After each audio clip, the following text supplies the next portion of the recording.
karena ini Arjuna sudah menyiapkan panahnya, dan Kresna, mungkin Prabu Kresna yang sebagai kusir sudah menyiapkan kereta kencana untuk berbarodo itu. Dan nanti musuhnya dia akan saudara sendiri, Adipati Soekarno itu dalam pewayangan, dan kemudian adalah Prabu Salyo. Jadi nanti mungkin arah panah itu penggalkan kepala Adipati Soekarno itu saudaranya.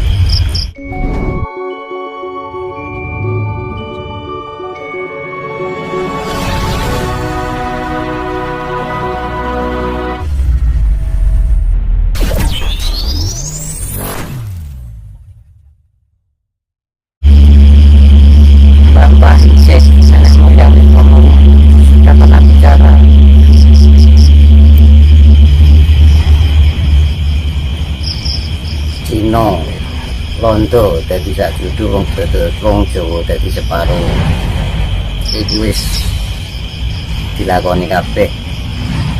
Yang dimaksud mungkin orang Cina sama Londo jadi satu di Jawa, bersama-sama di Jawa, dan Jawa jadi separuh. Bahkan sekarang nggak ada separuh. Dan nantinya ada mayat-mayat tergeletak di mana-mana. Itulah ibarat Jawa itu tergeletak di mana-mana. Padahal Jawa itu kan luas sekali. Kadang orang Jawa yang punya hak Jawa pun nggak sampai kita mendapatkan untuk berteduh atau tinggal.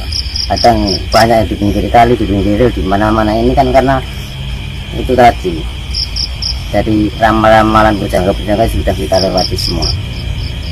Jadi kita harus waspada, hati-hatilah kita hadapi ini. Tidak boleh dengan apapun, tidak bisa saling menyalahkan siapapun, karena ini ada pergantian zaman atau pergantian kiamat.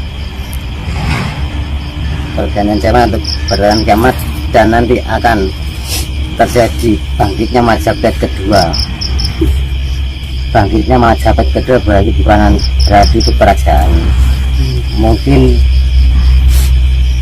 Jawa Kejawen Majapahit dulu yang bangkit dari timur. Jadi sudah terlihat sedikit-sedikit sinar dari timur itu. Kebangkitan Majapahit kedua adalah ini nanti mungkin akan terjadi.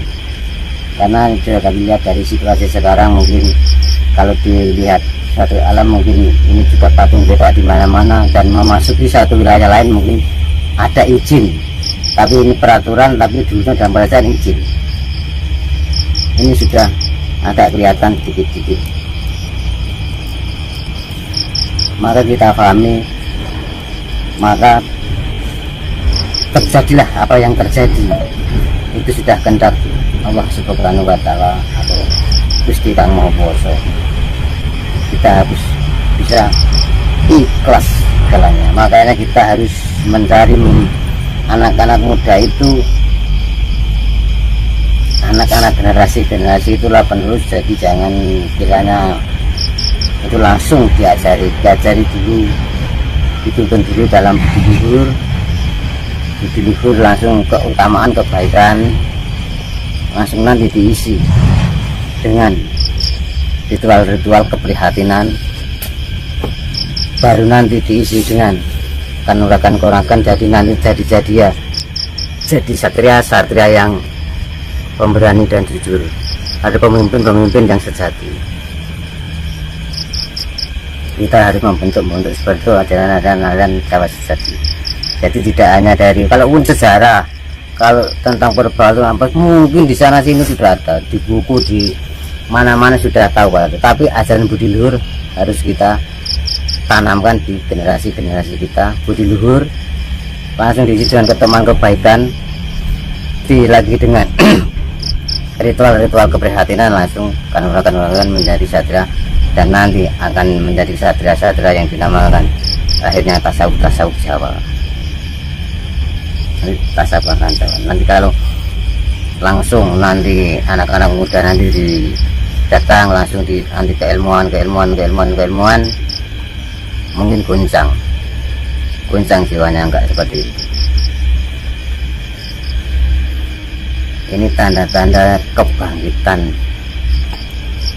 Majapahit kedua, bukan berarti kerajaan, tapi Jawa akan bangkit dari arah timur. Majapahitan acaranya ya Pak? Acaranya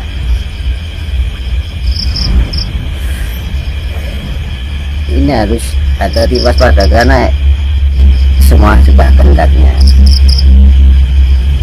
Kita tak boleh bersaingan atau kita saling ejek, nggak usah.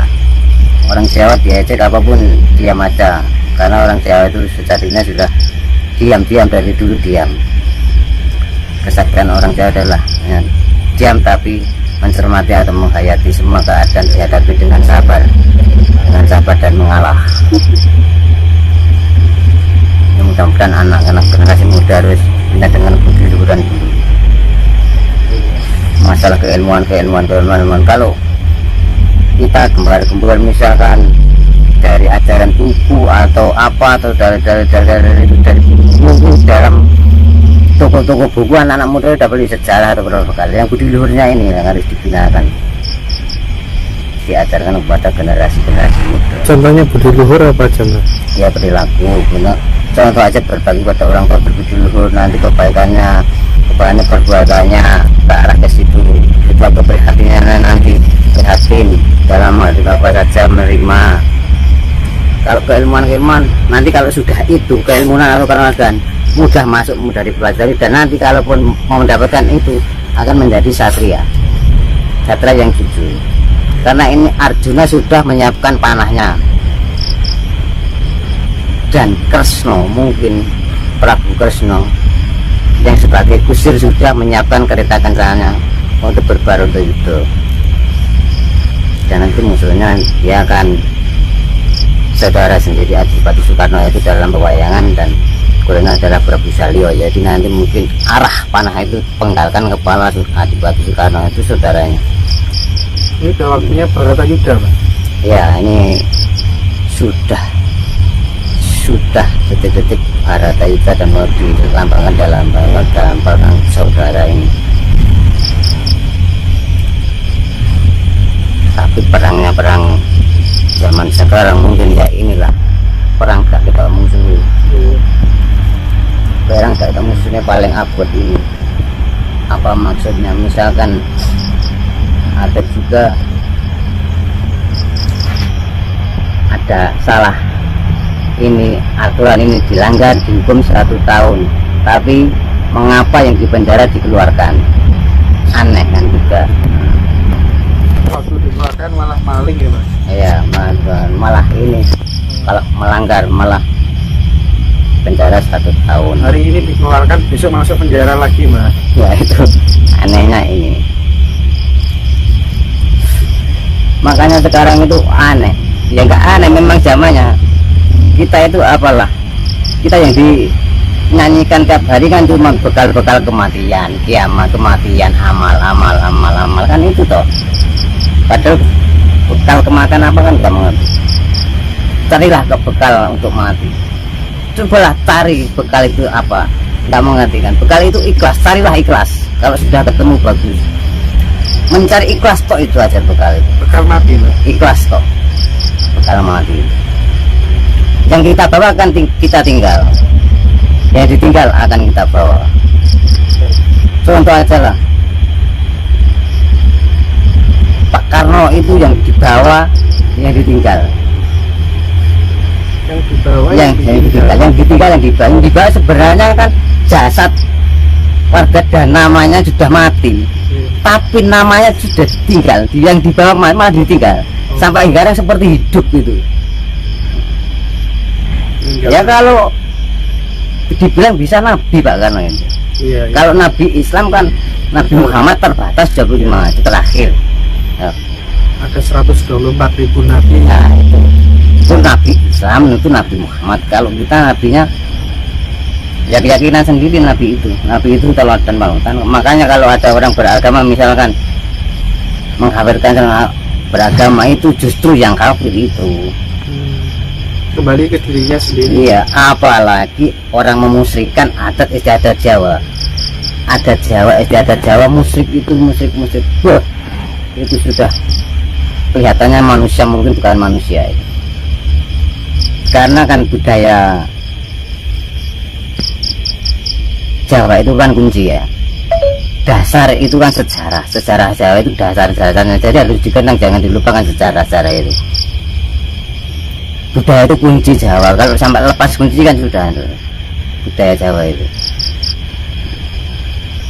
Makanya sekarang itu sudah canggih berdalil dari ini karena PAW berbicara dari ini, kecerdasan tanya kebanyakan orang gitu keilmuan diberikan, terus orang itu melakukan. Apakah orang itu setelah melakukan itu akan tercapai tujuannya orang yang meminta itu kan?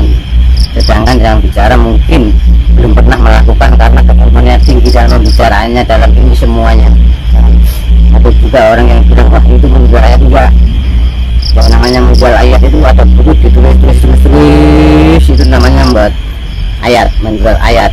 Akhirnya bukunya terjual itu menjual ayat. Tapi kalau menjual yang namanya yang ngomong di mana di panggung itu wis ibaratnya penyanyi dibayar gitu aja, dia nyanyi bayar gitu, jadi nggak menjual ayat.